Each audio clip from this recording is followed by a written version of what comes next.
자, 오늘 설교 제목은요, 모압에서 베들레헴으로입니다. 모압에서 베들레헴으로.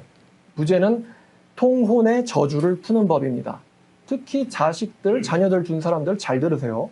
통혼의 저주를 푸는 법. 모압에서 베들레헴으로. 자, 먼저 성경 하나 읽어보죠. 신명기 7장 1절부터 5절까지입니다. 신명기 7장 1절부터 5절까지.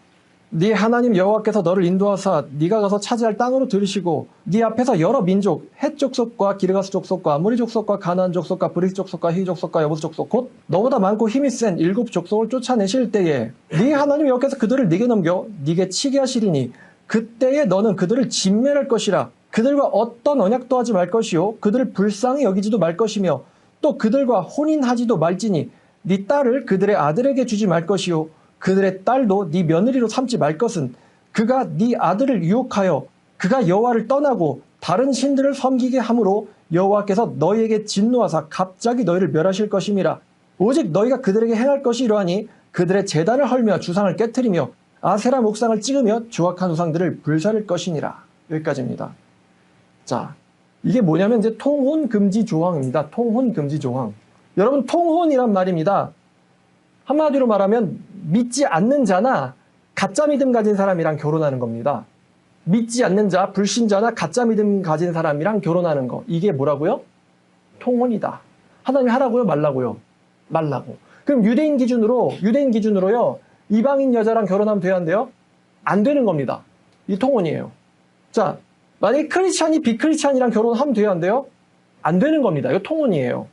그리고 또 가짜 크리스찬인 거를 알고 결혼한다. 이것도 사실은 통혼에 해당합니다. 여러분, 통혼을 하면 뭐가 문제지? 여러분, 만약에요, 나를 좋아하는 불신자가 있어요. 근데 그 불신자가 예를 들어 부자입니다. 재산이 100억 정도 있습니다. 끌리죠? 얼굴도 이쁜데 100억을 가진 여자예요. 사장님입니다. 하나님의 인도하심 같지? 이게 하나님의 뜻인 줄 어찌 네가 알냐? 여러분이 여자예요. 남자가 벤처기업 사장입니다. 그냥 차도 그렇고 집도 그렇고 부동산이 우와, 하나님의 뜻인 것 같죠? 내가 결혼한 다음에 전도하면 될 것 같지? 자, 통혼입니다, 여러분. 여러분, 통혼하면 뭐가 문제냐? 성경적으로 따지면 통혼을 하면 여러분, 정하다, 클린, 거룩, 부정하다, 언클린, 더럽다, 속되다 이렇게 가거든요. 속되다, 부정하다, 그 다음에 정하다, 거룩하다. 근데 통혼을 하면 뭐가 문제냐면 부부가요, 부정해집니다. 그래서 예수님이 가늠한 여자를 내쫓으라라고 얘기하신 거예요. 다들 예수님이 이혼하지 말라라고만 말씀하신 줄 알고 있는데 예수님이 가늠한 연고로 내쫓으라라고 말씀하셨어요. 그러면 아니, 많은 죄가 있는데 뭐 시기도 살인도 뭐 다 용서받잖아요. 살인 강도도 예수님한테 용서받지 않습니까? 가늠한 여인도 예수님한테 용서받지 않습니까? 근데 가늠을 하면 내쫓으래요. 그게요, 가늠만큼은 용서받지 못하는 죄가 아니라 가늠을 하면요, 그 사람이 부정해지거든요. 근데 부정한 사람이 이제 본 남편한테 가면은 본 남편도 뭐 하게 될까요? 부정하게 되니까 공동체의 거룩을 지키기 위해서 이러한 자는 너희 가운데서 내쫓으라라고 바울도 예수님도 말씀하신 거예요. 제가 어제도 고린도전서 5장 6장 읽어보면서 분명히 내쫓으란 말이 많이 나와요. 너희 중에 음행이 있다는 것이 이러한 것들이 이방인 중에서도 없는 것이라. 너희들이 마땅히 내쫓아야 되는데 교만해서 내쫓지도 않고 있다. 이러면서 바울이 그런 사람들 내쫓으라. 적은 누룩이 온 덩이를 부풀게 한 걸 알지 못하느냐? 그러면서 우리가 하나님을 주님을 섬기되 순결과 진실함으로 섬기자. 그러면서 밖에 있는 사람들은 무슨 상관이냐? 안에 있는 악한 사람들은 너희들이 내쫓아라. 이게 내쫓아라가 지금 고린도전서 5장 6장 내용이거든요. 그 음녀와 파는 자 한여인 줄 알지 못하느냐? 내가 그리스도의 전을 창녀의 전으로 만들겠느냐? 어떻게 그리스도와 벨리알 조화 대비요? 바울이 지금 공동체의 순결을 굉장히 강조하고 있어요, 여러분. 자, 그러면 이제 통혼하면 뭐가 문제냐? 부부가 부정해지게 되는데 고린도전서 6장 보겠습니다. 고린도전서 6장 15, 16절. 자, 너희 몸이 그리스도의 지체인 줄 알지 못하느냐? 내가 그리스도의 지체를 가지고 창녀의 지체를 만들겠느냐? 결코 그럴 수 없느니라. 뭐라고요? 결코 그럴 수 없느니라. 그러니까 여러분, 음행해도 돼요, 안 돼요? 바울의 말은 결코 된다, 안 된다.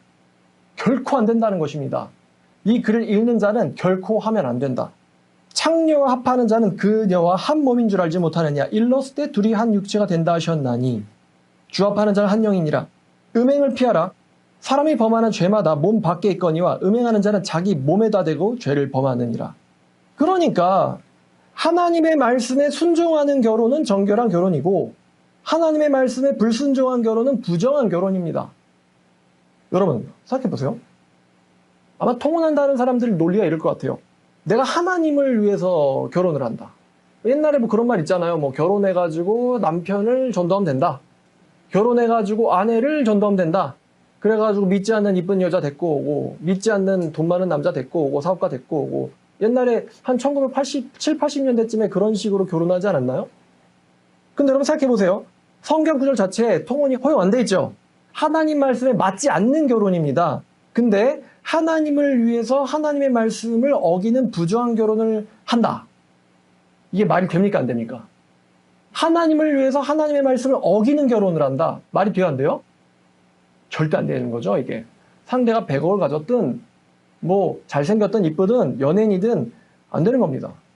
하나님은 그냥 핑계고요. 사실은 내 생각에 조건 보고 결혼한 거죠. 그죠? 내 생각에 조건 보고 결혼한 거죠. 하나님께서 아브라함의 거룩을 지키게 하시려고 사라가 다른 남자한테 취해지는 것을 직접 2번 막으십니다. 첫 번째는 애굽 왕이 사라를 보고 이뻐가지고 취하려고 할 때 파라온의 집에 큰 재앙을 내리세요. 그래가지고 파라오가 사라를 못 취하게 됩니다. 두 번째는 그랄 왕 아비멜렉이 사라를 취하려고 했을 때 하나님이 꿈에서 그에게 나타나십니다. 너 죽인다라고 말씀하세요. 너 죽인다. 그랬더니 아비멜렉이 위로자도 죽이냐라고 물어봐요. 그러니까 하나님이 네가 취하지 않았기 때문에 미리 나타난 것이다 라고 말씀하세요. 그러니까 이제 아비멜렉이 그 꿈을 꾸고 나서 아브라함을 막 혼내죠. 네가 나를 범죄하게 하려고 했다고. 자, 꿈에서까지 아비멜렉한테 나타나셔가지고 죽인다까지 말씀하시면서 이제 못 취하게 한 거예요, 사라를. 여러분 이게요, 하나님이 단순히 사라의 정조를 지키게 하려고 나타나신 게 아니에요. 사라가 부정해지면요, 사라와 합하는, 사라는 어떤 여자예요? 훗날 누구를 낳아야 됩니까? 이삭을 낳아야 되잖아요. 근데 사라가 부정해지면은 사라랑 합한 아브라함도 어떻게 됩니까? 부정해지고 부정한 아브라함, 부정한 사라 사이에서 나온 이삭이 어떻게 될까요? 부정해집니다. 그거 막으시려고 아브라함의 거룩을 지키려고 하나님께서 사라의 정조를 지켜주신 거예요. 여러분 이삭이 통혼을 피하려고 아브라함이 자기 남종을 보내서 고향에서 리브가를 데려오게 하는 거 역시 유명한 이야기죠. 여러분 아브라함이 어떤 아브라함입니까? 아빠가 할 수 있는 최상의 희생과 헌신, 자기 자식 내놓기, 그죠? 자기 자식을 내놓은 사람이 아브라함이잖아요. 그러니까 이 아브라함이 히브리서나 로마서 기자가 뭐라고 말하냐면 하나님이 이삭을 통해서 씨를 주겠다 라고 약속을 하신 걸 기억을 하고는 하나님이 이삭을 죽일 리가 있다 없다? 없다는 걸 약속을 믿고 이삭을 바치려고 했던 거거든요. 그랬더니 하나님이 그게 역시나 시험이었어요. 아브라함이 그 시험을 통과를 하고 나니까 하나님께서 아브라함에게 너는 많은 민족들의 아비가 될 것이다. 복의 근원이 될 것이다. 그죠? 자, 이 시험을 통과한 사람이 누구라고요? 자기 자식 바치는 사람이 누구라고요? 아브라함. 이렇게 믿음을 성장시킨 아브라함한테 이삭, 자기 아들인 이삭의 통혼 문제를 어떻게 극복할 것이냐, 이런 시험은 아브라함한테 껌입니다. 되게 재밌는 이야기인데 창세기 24장을 보면요, 제가 요걸 또 알고 보니까 요게 또 보이더라고요. 자, 아브라함이 자기 종한테 말하는 거예요. 내가 너에게 하늘의 하나님 땅의 하나님이신 여호와를 가리켜 맹세하게 하노니 너는 내가 거주하는 이 지방 가나안 족속의 딸 중에서 내 아들을 위하여 아내를 택하지 말고 내 고향 내 족속에게로 가서 내 아들 이삭을 위하여 아내를 택하라. 종이 이르되 여자가 나를 따라 이 땅으로 오려 하지 아니하거든 내가 주인의 아들을 주인이 나오신 땅으로 인도하여 돌아가리까? 그러니까 거기서 안 온다고 하면 얘를 데리고 갈까요? 이거예요. 그랬더니 아브라함이 그에게 이르되 내 아들을 그리로 데리고 돌아가지 아니하도록 하라. 하늘의 하나님 여호와께서 나를 내 아버지의 집과 내 고향 땅에서 떠나게 하셨고 내게 말씀하시며 내게 맹세하여 이르시기를 이 땅을 네 씨에게 주리라 하셨으니 그가 하나님이 그의 사자를 너보다 앞서 보내실 것이다. 네가 거기서 내 아들을 위하여 아내를 택할지니라. 만일 여자가 너를 따라오려고 하지 아니하면 나의 이 맹세가 너와는 상관이 없나니. 이 맹세가 뭐냐면요, 7절에는 하나님이 아브라함한테 하신 맹세예요. 이 맹세는 너와 상관이 없나니 오직 내 아들을 그리로 데려가지 말지니라. 그 종이 얘 주인 아브라함의 허벅지 아래 손을 넣고 이 일에 대하여 그에게 맹세하였더라. 그러니까 아브라함의 믿음이 뭐냐면은 하나님은 이삭에게 이 땅 주신다고 약속하셨고 거기서 나오라고 말씀하신 분이니까 내 아들 데리고 글로 가지 마라. 그러나 너는 여기서 내 아들을 통혼시키지 말고 내 고향 친족에게 가서 거기서 이삭의 아내를 데려와라 해요. 그럼 그 여자가 올지 안 올지 아브라함이나 종이 알아요, 몰라요? 몰라요. 근데 아브라함이 뭘 믿냐면은 하나님이 하신 맹세를 믿는 거예요. 맹세를. 그래서 갔더니만 그 종이 누구를 만났어요? 갔더니만 그 우물가에서 누굴 만나요? 리브가 만나죠. 그 종이 기도를 한단 말이에요, 속으로. 저 여자가 하나님 주신 여자거든. 나에게 물을 주고 또 낙타에게도 물을 주어서 먹이게 하고. 그래 했는데 그렇게 기도했는데 다 기도대로 되잖아요. 그리고 갔더니 넌 누구냐? 부대를 딸린다. 그래도 우리 주인의 가족이다. 이러면서 데려오지 않습니까? 이게 가겠느냐? 가겠다. 그러니까 이거 라반도 모여가지고 이거는 여호와께로부터 나온 일이니까 우리가 가부를 말할 수 없다. 이러면서 데려오거든요. 그러니까 아브라함한테는 뭐가 엄청나냐? 믿음이 엄청나요. 하나님은 자기 말씀에 어긋나는 일을 하실 리가 있다 없다? 없다. 이 땅을 네 씨에게 주리라. 그러면 이 땅에서 나가면 돼요? 안 돼요? 안 돼. 안 돼요. 그러면 이삭에게 이런 일이 일어난 것도 통혼을 피하려고. 통혼으로 다 설명돼요. 여러분 야곱이요. 야곱이 통혼 피하려고요. 재밌게도 하나님의 팥죽 역사. 괜히 형한테 팥죽 팔아먹었다가 형한테 앙심을 사가지고 어쩔 수 없이 피난길에 오르잖아요. 야곱이. 피난길에 올라가지고 누구한테 가냐면 엄마 고향으로 가요. 그러니까 당연히 자기 할아버지네 동네로 간 거지. 거기서 누구 만납니까? 라반, 그다음에 레아, 라헬 만나잖아요. 이 팥죽 역사 때문에 고향으로 가가지고 레아와 라헬을 얻는데 이거 역시 야곱이 뭘 피하려고 해요? 통혼 피하려고 해요. 통혼 피하려고. 인간들의 스토리지만 사실은 하나님의 어마어마한 계산들이 있는 것이죠. 야곱이 통혼 피하려고 팥죽 팔아먹겠어요? 몰랐지 이렇게 될지. 참 심각하고 죄송한 이야기입니다만 여러분들의 가정에 고통이 있는 이유가 통혼 때문입니다. 통혼 때문에. 이혼하신 분들, 남편이나 아내 때문에, 자녀 때문에 고통받는 분들, 원인을 파헤쳐서 올라가면 죄다 통혼 때문이에요. 통혼은요, 대대로 집안의 저주와 고통을 불러옵니다. 통혼을 하면요, 부부가 부정해지고요, 부정한 부부 사이에서는 무조건 부정한 자녀가 태어납니다. 부정한 부부와 그 사이에서 나온 부정한 자녀한테는 하나님의 심판과 저주가 계속 따라다닙니다. 아직도 내가 왜 비참한 인생을 살고 있는가, 왜 내 자식들이 비참한 인생을 살고 있는가를 깨닫지 못하는 사람들이 있을 것 같은데요.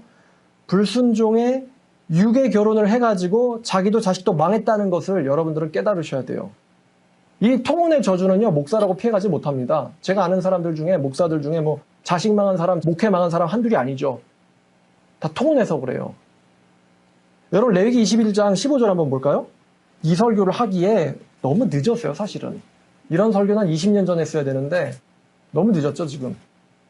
교회가 너무너무 교회가 타락을 해서. 자, 21장 15절 보니까 여기서 15절에 그가 제사장이거든요. 제사장의 자식이 제사장의 백성들 중에서 속되다라고 나왔죠. 정하다의 반대거든요. 정하다, 거룩하다의 반대예요. 그의 자손이 그의 백성 중에서 속되게 하지 말지니 나는 그를 거룩하게 하는 여호와임이라. 여기 보면은 왜 제사장의 자손이 백성에서 속되게 되느냐? 앞절 보면 통혼 때문이에요.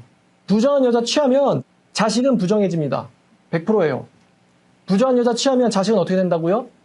부정해진다. 100%예요, 이거는. 구약에서만 그러냐? 고린도전서 7장 14절 보겠습니다. 고린도전서 7장 14절.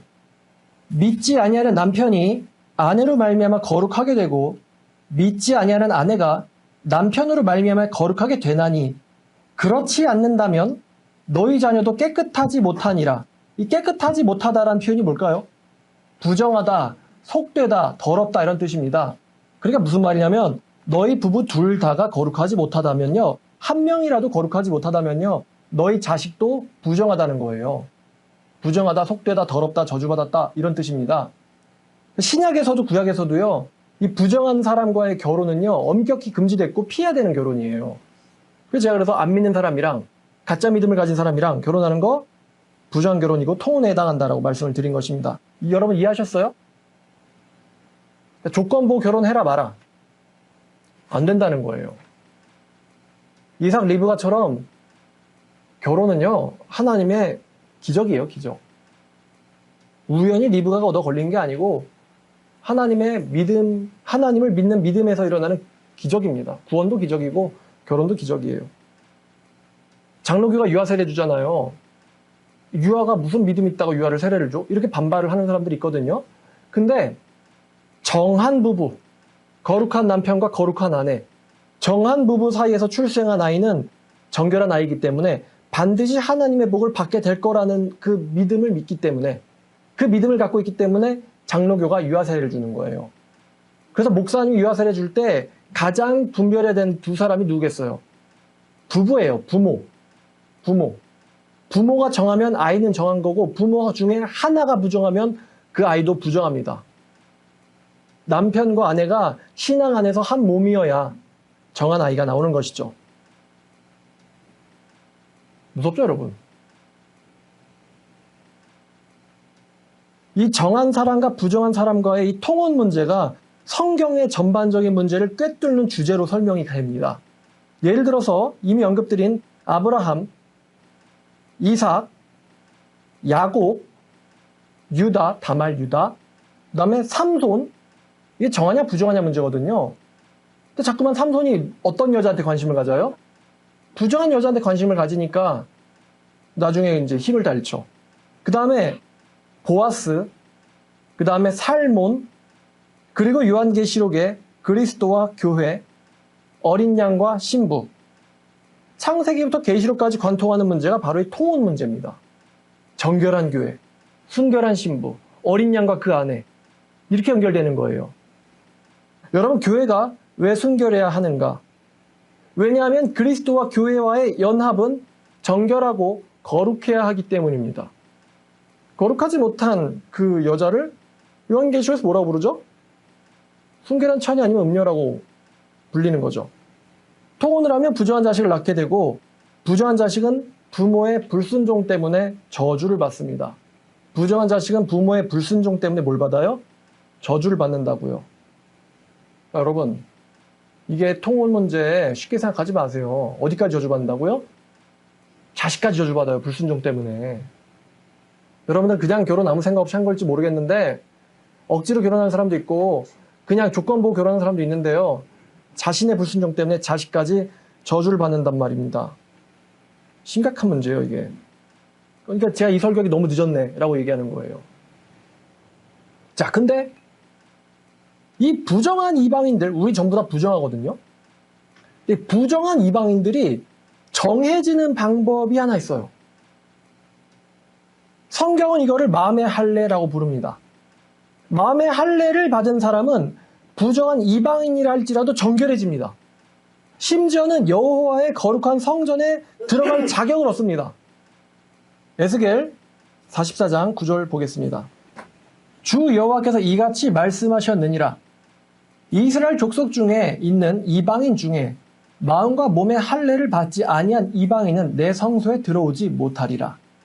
여기 마음의 할례를 받지 못한 이방인은 내 성소에 들어오지 못하리라 라고 말씀하셨는데요. 이 말씀을 뒤집으면 마음의 할례를 받은 이방인은 내 성소에 들어오게 될 것이다 라는 것입니다. 이사야를 보든 계시록을 보든요. 마음의 할례 받은 이방인들이 여호와의 성전에 들어가는 이야기들이 예언되어 있어요. 자, 부정한 사람이 통혼으로 인해서 저주받은 자식이 정해지는 유일한 방법이 뭐라고요? 마음의 할례, 마음의 할례, 마음의 할례. 여러분, 유대인이라 해도요, 마음의 할례 못 받으면 어떻게 될까요? 저주받아 죽게 돼요. 예레미야를 보면은 유대인들, 니네들은 마음의 할례를 못 받아서 내가 너희를 심판하겠다라는 말씀이 있습니다. 예레미야를 보면. 자, 그러니까 마음의 할례는 이방인에게도 유대인에게들도 굉장히 중요한데, 그럼 이제 이런 질문이 나와야죠. 우리가 어떻게 해야지 마음의 할례를 받을 수가 있을까? 어떻게 해야지 이미 통혼해가지고 자식이 부정하게 돼서 저주받고 있어요. 어쩌라는 겁니까? 망했다는 겁니까? 이렇게 생각하실 수 있는데 이거를 뒤집을 수 있는 라스트 카드가 하나 있단 말이죠. 그게 바로 마음의 할례입니다. 부정한 자를 정하게 만드는 요 마음의 할례 때문에 선한 사마리아인 이야기도 나오는 거고요. 사마리아 여인 이야기도 나오는 거고요. 부정한 이방인들이 예수님에게 와서 어떤 기적을 역사를 봤잖아요. 백부장이라든가 아니면 가늠한 음녀가 부정한 사람 아닙니까? 가늠한 음녀가 예수님한테 용서를 받죠. 이 마음의 할례 사건이 이 이방인들에게도 일어나고 부정했던 사람들에게도 일어납니다. 자, 그럼 오늘의 이 스토리의 주인공이 누구냐면 바로 이 이방인 부정한 여자 룻입니다. 룻기 가겠습니다. 자, 룻기 1장. 자, 1장 1절. 사사들이 치리하던 때 그 땅에 흉년이 드니라. 유다 베들레헴에 어디요? 베들레헴에 한 사람이 그 아내와 두 아들을 데리고 모압 지방에 가서 거류했는데, 아이고, 한 남자가 있는데 그 남자가 자기 아내랑 두 아들을 데리고 어디로 갔다고요? 모압 지방으로. 여기 가면 돼요, 안 돼요? 안 돼요. 안 좋은 스토리를 시작합니다. 그자의 이름은 엘리멜렉이요, 아내 이름은 나오미요, 그 두 아들의 이름은 말론과 기럐이니 유다 베들레헴 에브라 출신입니다. 근데 모압 지방으로 들어갔다고 해요. 들어가면 안 되는데. 하나님의 말씀을 지키는 거예요, 어기는 거예요? 어기는 거죠. 그래서 어떻게 되냐? 나오미의 남편 엘리멜렉이 죽었어요. 아마도 저주받아서 죽었겠죠. 거기서 나오미와 두 아들이 남았는데 그 두 아들이 모압 여자 중에 자기의 아내를 맞이하여 하나의 이름은 오르바요, 하나의 이름은 룻이더라. 거기서 거주한 지 10년쯤에 아이고, 모압 여자를 아내로 맞이했대요. 또 잘했어요, 못했어요? 못했어요. 통혼했죠. 그러니까 오르바 룻이 모압 여자인데 부정한 여자고 명백한 통혼이죠. 그러면 이제 이걸 통해서 뭘 할 수 있냐면 아버지 엘리멜렉과 엄마 나오미의 신앙심이 좋았다, 나빴다? 좋지 않았다라는 걸 알 수 있고요. 자녀들에게 신앙교육을 제대로 했다, 못했다? 못했다라는 걸 알 수 있습니다. 그러니까 이주시키고 통혼시키지. 그래서 두 아들도 다 요절을 해버립니다. 어이구, 통혼을 해가지고 남편 죽고 아들 둘 다 죽었어요. 여러분, 남편과 자식들을 다 잃은 엄마의 심정이 어떨까? 새 있잖아, 새도 뭐 남편 새랑 자식 새, 자기 새끼들 다 잃은 어미새가 예를 들어 뭐 거기에 뭐 뱀이 들어왔든지 독수리가 들어왔든지 해가지고 엄마만 살고 새끼들은 다 죽은 거예요. 그럼 홀로 남겨진 어미새가 꾸꾸꾸 그러면서 되게 막 제정신이 아니겠죠? 원숭이가 자기 자식들 다 잃고 홀로 남은 어미 원숭이가 어떻게 할까?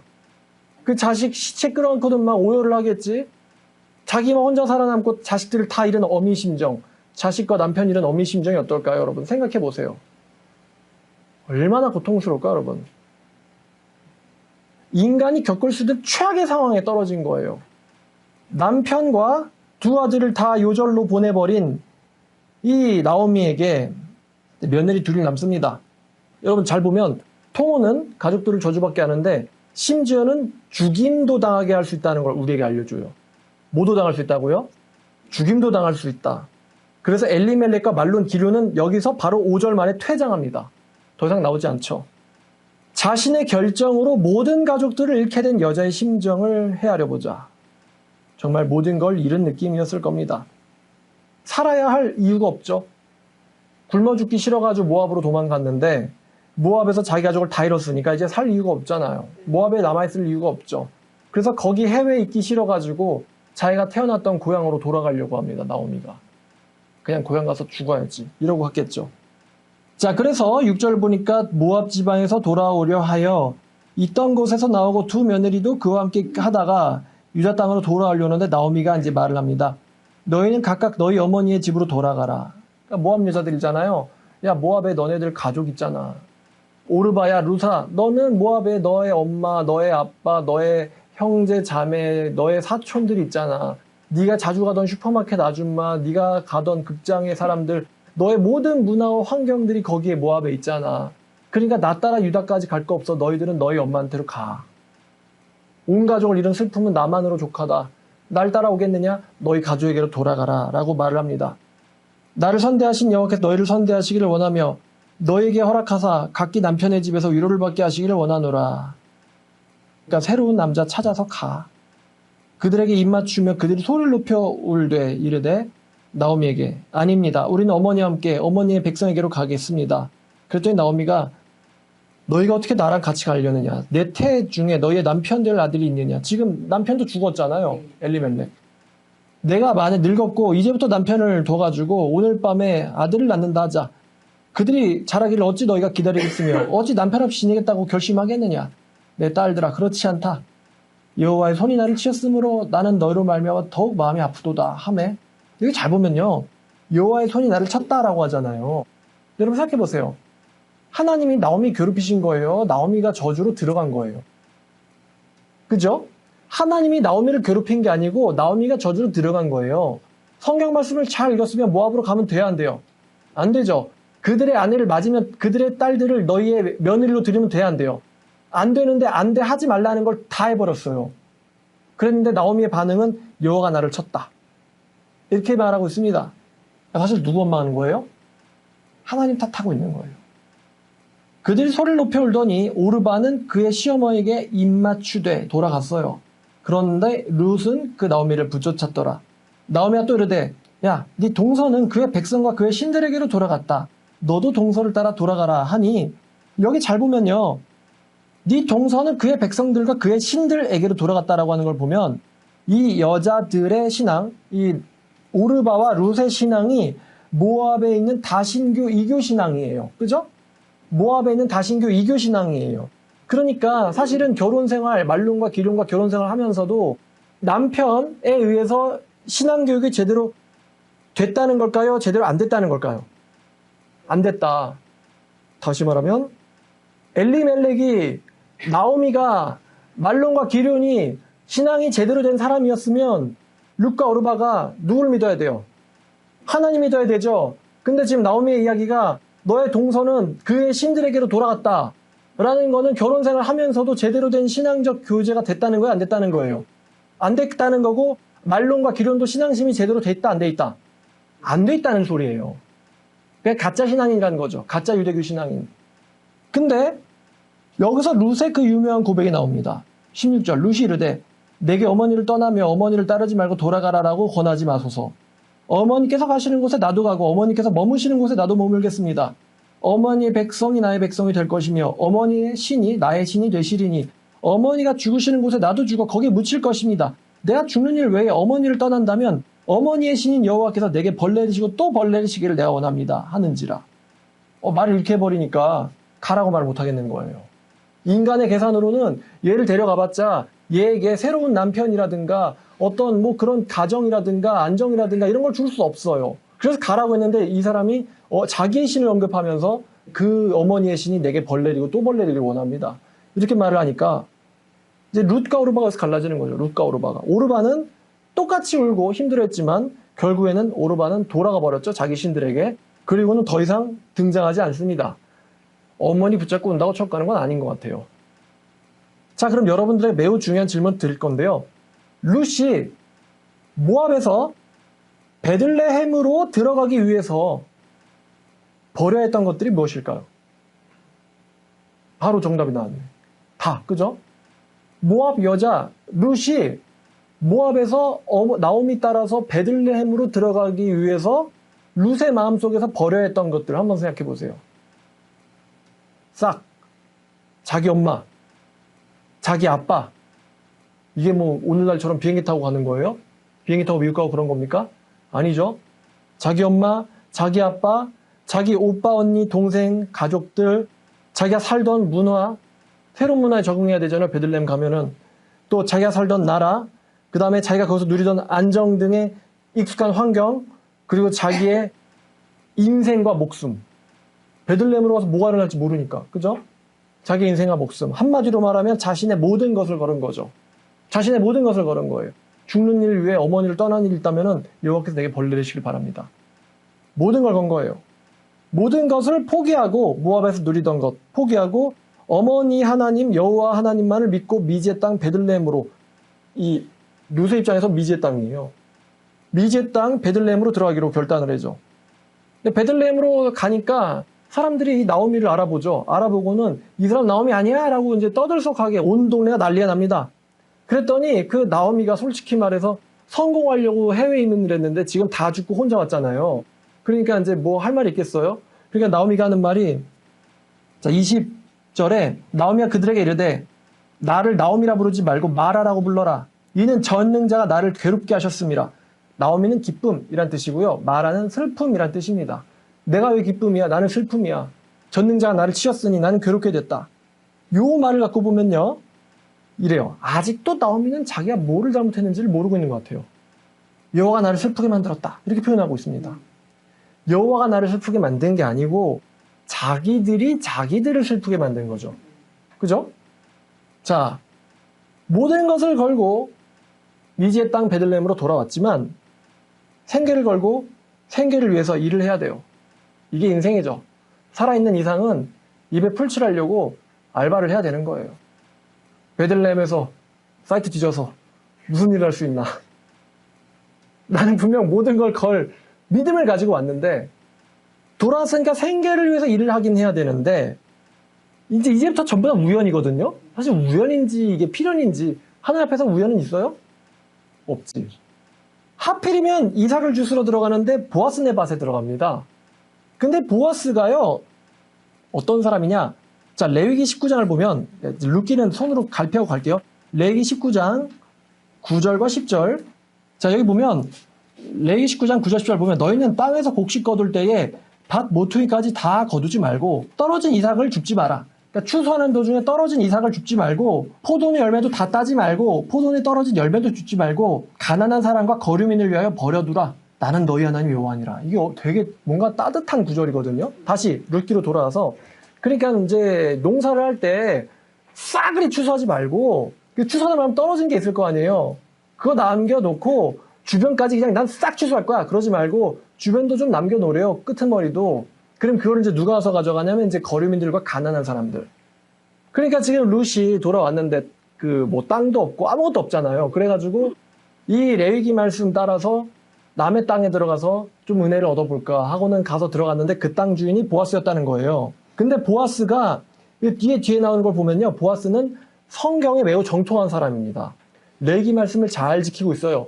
성경에 정통할 뿐만 아니라 하나님의 말씀에 순종을 하고 살고 있는 신실한 사람이었어요. 보아스가. 자, 보아스가 밭을 감독하러 갔다가 룻을 발견합니다. 2장입니다. 2장 5절. 자, 보아스가 배는 자들을 거느린 사환에게 이르되 저는 누구의 소녀냐 하니 배는 자를 거느린 사환이 대답하여 이르되 저자는 나오미와 함께 모압에서 돌아온 모압 소녀. 모압 소녀라고 얘기하죠. 한마디로 더럽다 뭐 이런 뜻이겠죠. 모압 소녀인데 그의 말이 나는 배는 자를 따라 단사에서 이삭을 죽게 하소서라고 나에게 부탁을 하였고 아침부터 와서는 잠시 쉰 뒤에 지금까지 계속 일하는 중입니다. 그러니까 보아스가요 그 얘기를 듣고는 룻에게 가요. 가서 내 딸아 들어라. 이삭을 주우러 다른 밭 가지 말고 여기서 떠나지 말고 나의 소녀들과 함께 있으라. 그리고 그들이 배는 밭을 보고 그들을 따라다녀라. 내가 그 소년들에게 명령하여 너를 건드리지 말라 하였느니라. 목마르거든 그릇에 가서 소년들이 길어온 물을 마실지니라. 이렇게 말합니다. 그러니까 보아스가요 남의 땅 가서 눈치 보지 말고 내 땅에서 일을 하고 내 땅에서 소녀들과 같이 있고 내 땅에서 소년들이 길어온 물을 마셔. 그 소년들한테 너를 지켜주라고 내가 말을 했다. 그러니까 이제 이 룻이 사실 저자 누구야? 야 나가 재수없다 부정한 이방인 이러면 끝이잖아요. 근데 룻이 그 얘기를 듣고 깜짝 놀라면서 이렇게 말을 하는 거예요. 룻이 엎드려 얼굴을 땅에 대고 절하며 그에게 이르되 나는 부정한 이방 여자다. 근데 어찌하여 내게 은혜를 베푸시며 나를 돌보십니까? 라고 하니 보아스가 이르되 네 남편이 죽은 뒤로 네가 시어머니에게 했던 모든 것과 네 부모와 고국을 버리고 떠나서 전에 알지 못하던 백성에게 온 일이 나에게 분명히 알려졌느니라. 여호와께서 네가 행한 일에 보답하시기를 원하며 이스라엘의 하나님 여호와께서 그의 날개 아래 보호를 받으러 온 너에게 온전한 상 주시기를 원하노라 하는지라. 그러니까 보아스가요 사실 여기서 뭘 봤냐면요 보아스의 말을 잘 보면 이 룻이라는 여자가 마음에 할례받은 여자라는 걸 발견을 한 거예요. 뭘 발견했냐? 이 여자가 마음에 할례받은 여자라는 걸 발견한 거예요. 네가 고국에서부터 여기에 이르기까지 무엇을 버리고 왔는지 그리고 이 알지 못하는 백성 가운데서 어떻게 살고 있는지 네가 네 시어머니에게 사실 아들이 죽었어요. 그럼 시어머니랑 무슨 관계가 있어요? 없어요? 없죠? 그죠? 아들 죽은 시어머니만큼 무의미한 관계가 어디 있어요? 근데 그 시어머니에게 어떻게 했는지를 이 보아스가 알고 있고 그것을 보고서는 이 이방 여자는 그냥 더러운 이방 여자가 아니야. 이 여자는 마음의 할례를 받은 여자다. 라는 걸 알아본 거죠. 보아스가. 자, 14절 보니까 식사할 때 보아스가 룻에게 또 이 은혜를 베풀고요. 또 15절에 또 이삭을 죽을 때도 소년들에게 뭐라고 명령하면은 자, 곡식단사에서 죽게 하고 혼내지 책망하지 말고 그 룻을 위해서 곡식다발에 조금씩 뽑아서 버려서 그녀에게 죽게 하고 꾸짖지 마라. 그러니까 일부러 좀 흘려줘 이런 거죠.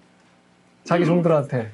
그러니까 이 룻이 밭에서 저녁까지 죽고 죽은 것을 떠보니 보리가 한 에바쯤 되는지라. 한 에바가 22리터인데 엄청 크겠죠? 그러니까 도무지 이거를 도대체 남의 밭에서 흘린 거를 주워왔다라고 할 양이 아닌 엄청난 양을 주워온 거예요, 룻이. 그러니까 그것을 가지고 시어머니한테 갔더니 서로 이제 배불리 먹고는 남긴 것을 내어 시어머니한테 드렸더니 시어머니가 놀래가지고 너 어디서 주웠냐 이걸. 혹시 훔쳐온 거 아니야? 훔쳐온 거 아니야? 이렇게 생각할 수 있겠죠? 너를 돌본 자에게 복이 있기를 원하노라. 그랬더니 오늘 나에게 일하게 한 사람의 이름이 보았습니다. 라고 하니까 나오미가요. 여기서 이제 시어머니 계략이 시작되는 거죠. 그 사람 우리 엘리멜렉의 친족이고 기업물을 짠데 딱 보니까 이게 이거 지금 뭔가 각이 나온 거예요. 지금 시어머니의 촉이. 자, 그래서 너는 딴 사람 만나지 말고 보아스네 밭에 있는 게 좋다. 그러면서 보아스네 밭은 계속 있는 거죠. 그래가지고 자 3장 보면 이제 재밌는 얘기 계속 나오죠. 그래서 결국에 이제 나오미가 룻한테 너 씻은 다음에 이 옷 새로 입고 기름 바르고 취할 때까지 기다렸다가 그 사람 취했을 때쯤에 발치에 가서 누워라. 그러면은 그때 이제 뭔가 될걸? 이렇게 얘기하는 거예요. 그러니까 보아스가 먹고 마시고 마음이 즐거워서 곡식단 너머에 끝에 누워있는데 갑자기 인기척이 있어요. 딱 봤더니 너 누구냐? 그랬더니 3장 9절이죠. 나는 당신의 여정 루시오니 당신의 여정을 덮어서서 이래요. 그러니까 이제 이렇게 된 거죠 이제. 자, 그래가지고 이제 이 나오미의 계획을 보아스도 눈치를 챕니다. 근데 이게 순서라는 게 있잖아요. 그래가지고 이 보아스가 그게 좋아. 근데 여호와의 율법에 따르면 이 사람 율법을 사랑하는 사람이라고 했잖아요. 순서가 있다. 그래서 내가 나보다 먼저 기업 물을 자에게 먼저 이 얘기를 하겠다. 그래서 기업을 물을 자에게 가서 얘기를 하는데 사실 보아스는요. 룻을 그 남자한테 넘겨줄 생각은 없었어요. 처음부터. 왜? 이런 여자는 없거든. 자기 주변에 뭐 소녀도 있고 이스라엘 여자 처음 보겠어요, 보아스가? 근데 이런 이방 여자는 이런 이방이고 뭐고 이런 여자는 자기는 처음 본단 말이에요. 그러니까 보아스가 일단은 내가 순서대로 할게. 그러면서 그 먼저 사람 선순위를 불러요. 아무개. 걔는 이름도 등장하지 않습니다. 아무개요. 이렇게 나옵니다. 4장 1절에 보아스가 성문에 올라가서 앉아있더니 기업 물을 자가 지나가는지라 보아스가 그 자에게 이르되 아무개요. 이리로 와서 앉으라 하니 그가 와서 앉음에 기업 물을래? 그러니까 이 사람이요. 기업 물은데요. 이렇게 되면 안 되지. 그래서 보아스가 한마디 더 합니다. 자, 5절 보니까 보아스가 이르되 네가 나오미의 손에서 그 밭을 샀는 날에는 죽은 자의 아내인 모압 여인 룻. 그러니까 죽은 자의 아내인 모압 여인 룻. 이렇게 들으니까 아마 그 사람한테는 되게 이게 무겁게 들렸을 거예요. 미망인인데다가 그러니까 과부인데다가 이방인이라고? 내 이름으로 기업을 세워야 된다. 그러니까 이 사람이 여기서 이제 좀 쫀 거죠. 그런 여자를 어떻게 들이냐. 그래서 나는 내 기업에 손해가 있을까봐 나는 무르지 못하겠으니까 네가 물어라. 이러고는 이제 갑니다. 그래가지고 이 사람이 이 신발 한 짝 가지고 서로 이것을 증명을 해요. 그래, 그러면 기업 내가 물은다 하고는 결국에는 된 거죠. 그래서 결국에는 이 보아스가 모압 여자인 룻을 아내로 맞아들이는데 성공을 합니다. 성공을 하는데 자, 이 아무개 씨와 보아스가 지금 비교가 되거든요. 여러분, 이 아무개 씨는 이 기업을 물으려는데 부정한 이방 여인 과부 룻도 취해야 된다는 사실을 알고는 기업 물으기를 포기를 하거든요. 그러니까 그 아무개의 눈에는 룻은 어떤 여자예요? 단순히 이방 여인 부정한 사람이에요. 근데 보아스의 눈에는 룻이 어떤 여자예요? 마음에 할례받은 정결한 여자입니다. 과부이고 미망인이고 이방인인데 보아스의 눈에는 그 여자가 마음에 할례받은 정결한 여자입니다. 자, 그래서 그 룻으로부터 아들이 태어나는데 이름이 오벳이에요. 오벳. 자, 오벳. 그럼 이제 우리가 여기서 한번 질문을 던질 수가 있어요. 우리가 지금 구약 성경에 룻기라는 걸 보고 있는데 여러분, 룻이 무슨 여자? 모압 여자. 정결한, 부정한. 그럼 부정한 여자의 이름이 지금 성경의 제목에 떡하니 붙어 있는 겁니다. 근데 저 이거 지금 방금 생각난 건데 왜 유대인들은 자기네 성경 안에 부정한 사람의 이름이 떡하니 간판으로 들어가 있잖아요. 근데 이방인만 보면 걔라 그래? 그치? 걔 이름 중에 한 명이 지금 여기 써 있잖아. 그렇잖아요. 루스라고. 자, 질문인데 이 부정한 이방 여자가 어떻게 메시아 혈통의 엄마가 됐을까? 재밌는 질문이죠? 부정한 이방 여자가 왜 메시아 혈통의 어머니가 됐을까? 이거 하나님의 의도대로 하신 것 같아요. 노렸지. 하나님이 노리셨어요. 왜냐? 이 룻은 모든 것을 버리는 온전한 순종을 통해서 마음의 할례를 하나님에게 받았기 때문입니다. 이 룻기를 잘 보면요. 룻이라는 이 부정한 이방 여자 주변에 있는 모든 유대인들, 시아버지인 엘리멜렉, 시어머니인 나오미, 그리고 형부인 기럨, 그리고 남편이었던 말론, 이 중에서 가장 놀라운 믿음을 가진 사람이 다름 아닌 부정한 이방 여자였다는 거를 우리에게 보여주고자 하는 성경이에요. 룻 주변에 있는 어떤 유대인도 이만한 믿음을 가진 여자는 없었습니다. 어떤 남자도 없었어요. 여러분, 룻의 아들이죠. 오벳이라는 이름이요. 여러분, 그럼 룻은 이방 여자잖아요. 보아스는 유대인입니다. 그러면은 겉으로만 보기에는 둘이 섞이면은 정한 애가 나올까요? 부정한 애가 나올까요? 부정한 애가 나오면 이 사람 예배를 할 수 있어요, 없어요? 없죠. 오벳이란 뜻은요. 오벳은 예배자란 뜻입니다. 예배자. 여러분, 예배자라는 말은 다시 말로 하면 누가 받으시는 사람이에요? 하나님이 받으시는 사람이란 뜻이에요. 오벳이란 뜻이. 그래서 오벳, 예배자라고 이름을 지은 이유는 이 오벳이 하나님 앞에 설 수 있는 정결한 아이라고 생각했기 때문이죠. 하나님 앞에 설 수 있는 정결한 아이. 비록 언약 백성과 부정한 이방 여인 사이의 아들이지만 룻이 마음의 할례를 받음으로써 하나님께서 받아들여 주실 것이다 라는 것에 대한 확신을 갖고 있어서 오벳이라고 이름을 지은 겁니다. 제가 요 성경 구조를 보면서 참 눈물이 나는데, 자, 룻기 4장 9절부터 22절까지. 보아스가 장로들과 모든 백성에게 이르되 내가 엘리멜렉과 기럨과 말론에게 있던 모든 것을 나오미의 손에서 산 일이 너희가 오늘 증인이 되었고, 또 말론의 아내 모압여인 룻을 사서 나의 아내로 맞이하고 그 죽은 자의 기업을 그의 이름으로 세워 그의 이름이 그의 형제 중과 그곳 성문에서 끊어지지 아니하게 함을 너희가 오늘 증인이 되었느니라 하니, 성문에 있는 모든 백성과 장로들이 이르되 우리가 증인이 되나니 여호와께서 네 집에 들어가는 여인으로 이스라엘 집을 세운 라헬과 레아 두 사람과 같게 하시고 네가 에브라스에서 유력하고 베들레헴에서 유명하게 하시기를 원하며 여호와께서 이 젊은 여자로 말미암아 네게 상속자를 주사 네 집이 다말이 유다에게 낳아준 베레스의 집과 같게 하시기를 원하노라 하니라. 이에 보아스가 룻을 맞이하여 아내로 삼고 그에게 들어갔더니 여호와께서 그에게 임신하게 하심으로 그가 아들을 낳은지라. 그러니까 여호와께서 임신하게 하셨다라는 것은 부정하게 보신다, 정하게 보신다. 정하게 보신다. 여인들이 나오미에게 이르되 찬송할지로다. 여호와께서 오늘 네게 기업 물을 자가 없게 하지 아니하셨도다. 이 아이의 이름이 이스라엘 중에 유명하게 되기를 원하노라. 이는 내 생명의 회복자이며 내 노년의 복량자라. 곧 너를 사랑하며 7 아들보다 귀한 네 며느리가 낳은 자로다 하니라. 이거 보니까 이 부정한 이방 여인 룻이 순종함으로써 아까 나오미도 엘리멜렉도 하나님의 말씀을 잘 알았다고요? 몰랐다고요? 몰랐고 하나님의 말씀에 잘 충성했다고요? 충성 안 했다고요? 충성 안 했어요. 근데 이들의 그 저주를 이 부정한 이방 여자 룻이 다 바꿔버린 거예요. 복으로. 너에게 7 아들보다 더 귀한 며느리가 낳은 자로다 하니라. 나오미가 아기를 받아 품에 안고 그의 양육자가 되니 그의 이웃 여자들이 그에게 이름을 지어주되 나오미에게서 아들이 태어났다 하여 그 이름을 오벳이라 했는데 그는 다윗의 아버지인 이새의 아빠였더라. 베레스의 계보는 이러하니라. 베레스는 헤스론을 낳고 헤스론은 람을 낳았고 람은 아미나답을 낳았고 아미나답은 나손을 낳았고 나손은 살몬을 낳았고 살몬은 보아스를 낳았고 보아스는 오벳을 낳았고 오벳은 이새를 낳았고 이새는 다윗을 낳았더라. 여기서 이렇게 이거 족보를 딱 보는데 눈물이 핑 돌아요. 뭔가 이 룻의 고생이 싹 씻겨지는 것 같지 않습니까? 다윗의 할아버지예요. 이방 여자의 아들인데. 부정한 이방 여인인데 메시아 족보의 선조가 돼요.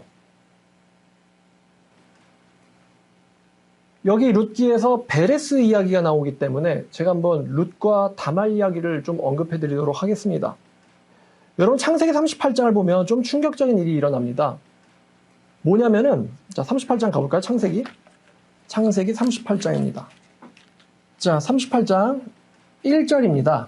그 후에 유다가 자기 형제들로부터 떠나 내려가서 아둘람 사람 히라와 가까이 하니라. 여러분, 아까 아브라함이요, 이삭을 데리고 떠나라고 했어요? 떠나지 말라 그랬어요? 떠나지 말라 그랬는데 지금 유다는 어땠다 그랬어요? 형제로부터 떠났다 그러죠? 약간 불길한 거예요, 시작부터가. 그래서 거기서 가나안 사람 수아라고 하는 자의 딸을 보고 그녀를 데리고 동침했다라고 합니다. 통혼했어요, 안 했어요? 통혼했죠? 아브라함은 가나안 여자 얻으라 그랬어요? 말라 그랬어요?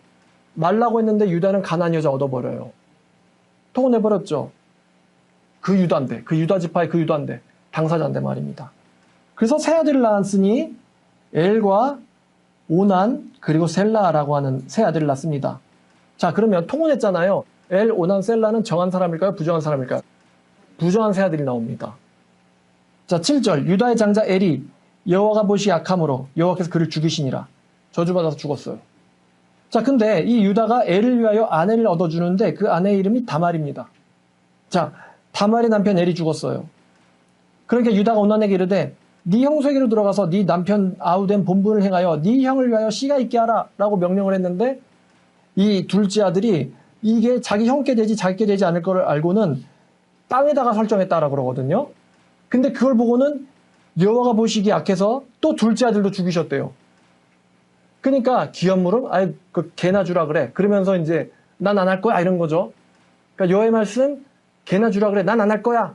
그랬는데 여호와가 보시기에 이게 약해가지고 죽였다라고 합니다. 자, 아들이 셋이 있는데 첫째도 죽고 둘째도 죽어요. 그럼 이제 마지막 막내 셋째가 남았잖아요. 아빠인 유다의 마음이 어떻겠어요? 아픈 정도가 아니고 완전 쫄았죠. 완전 쫄았어요. 너무 무섭다. 저 다말이라는 여자, 남자 죽이는 남자 잡아먹는 여자 아니야? 쟤한테만 주면 다 죽어나가. 완전 쫄아버렸어요, 유다가. 그래가지고 이 셋째 셀라를 줘야 되는데 유다가 겁을 먹은 거예요. 얘를 줬다가 얘도 죽으면 이제 나는 대가 끊기는데 어떡하지? 그리고 셋째인 셀라가 저주받아서 죽을까봐 유다는 셋째를 다말에게 주기를 꺼립니다. 근데 그렇다는 건 지금 유다도 자기가 뭘 잘못했는지 안다는 거예요, 모른다는 거예요? 모르고 있어요, 지금. 내가 통혼한 게 뭐가 잘못이고 왜 첫째가 죽었고 왜 둘째가 죽었는지 모르고 있습니다. 뭐가 잘못됐는지를. 그래서 다말이 뭐하냐? 줄 걸 기대하고는 기다리고 있었는데 시아버지가 약속을 안 지키니까 다말이 창녀의 모습으로 변장을 해가지고 시아버지가 올 때를 기다렸다가 시아버지가 자기한테 들어오게 하는 충격적인 계획을 꾸미거든요. 유다가 가다가 자기 며느리를 봤는데 자기 며느리인지를 못 알아보고는 창녀인 줄 알고는 들어가서 몸을 섞습니다. 근데 바로 그냥 임신이 돼가지고 그 여자가 유다 때문에 애를 낳았는데 나중에 알고 봤더니 그 여자가 자기 며느리였어요. 그죠? 그 여자 죽여라. 아, 네 며느리가 임신했다니까. 뭐? 죽여! 그랬는데 알고 봤더니 그 시아기가 한다는 말이 이거 주인 때문에 내가 임신했다고. 봤더니 이게 누구 거예요? 자기 거. 그래가지고 쌍태를 낳습니다. 쌍둥이를 낳아가지고 베레스와 세라가 나오거든요. 그러니까 유다에 어떻게 보면 황당하지만 넷째 다섯 번째 아들이 나온 거죠. 자, 이 다말이 낳은 베레스 시아버지 씨를 받았죠. 이 베레스는요 다윗왕 및 메시아 족보의 선조라는 건 다들 알고 있는 사실입니다. 메시아 족보의 선조예요. 자, 근데 레위기 20장 12절을 보면요, 레위기 20장 12절을 보면 누구든지 며느리와 동침하거든 둘 다 반드시 죽일지니 그들이 가지한 일을 행하였음이라 그들의 피가 자기들에게로 돌아가리라. 이 12절 보면은 며느리를 취하면 둘 다 죽이라 그랬어요. 며느리도 시아버지 둘 다 죽여라. 근데 다시 창세기 38장으로 돌아가면 26절을 보면요, 유다가 자기 물건을 알아보고는 이르되 그녀는 나보다 옳도다 라고 얘기하는데요. 옳도다, 내가 그를 내 아들 셀라에게 주지 아니했음이로라 라고 얘기하는데 여기 옳도다라는 단어가 의롭다, righteous라는 단어입니다. 그냥 맞아 이게 아니고요, 의로운 사람이다, 나보다 의롭다. 근데 이 레위기에 따르면 시아버지와 며느리가 합하면 둘 다 죽여야 되잖아요. 근데 지금 그런 사건이 일어났는데 유다가 다말을 가리켜서 나보다 의로운 여자라고 말을 합니다. 왜 죽여야만 하는 죄를 지은 다말을 가리켜서 왜 자기보다 의롭다라고 말을 했을까요? 유다는 다말이 누군 줄 알고 들어갔어요? 창녀인 줄 알고 들어갔어요. 근데 다말은 이런 정서에 의하면 이거는 죽을 일이거든요. 이거 간음이고 이건 죽어야 되는 일이에요. 근데 죽음을 각오하고는 이 다말은 말씀에 순종하려고 행동을 한 거예요. 말씀에 순종하려고 행동을 한 거예요. 유다는 자기가 잘못을 해가지고 아들들이 저주를 받았는데 자기 때문인 걸 모르고는 다말 때문이라고 생각을 했어요. 근데 다말은요, 정욕 때문이 아니라 하나님의 말씀 때문에 이런 일을 계획을 한 거예요. 그래서 여호와의 말씀의 순종을 위해서 목숨을 건 다말의 행동이었으니 다말에게 유다가 한 말이 네가 나보다 의롭다 해요. 나는 여호와보다 다른 걸 더 무서워했고 나는 내 정욕을 앞세웠는데 너는 말씀을 위해서 네 목숨을 거는구나. 말씀을 위해서 뭘 걸어요? 목숨을 거는구나. 만약에 다말이 말씀을 성취시키기 위해서 창녀의 행동을 하지 않았더라면 어떻게 됐을까요? 아까 엘, 오난, 셀라 있는데 이 세 명이 정한 자식이에요? 부정한 자식이에요? 부정한 자식에서 메시아 나올 수 있습니까? 없습니까? 못 나와요. 부정한 자식은 셀라를 통해서는 메시아 왕의 족보가 내려갈 수가 없습니다. 그래서 하나님의 뜻이 뭐냐면요. 하나님의 뜻은 목숨을 건 순종은 어떤 상황에서도 구원을 준다는 거예요.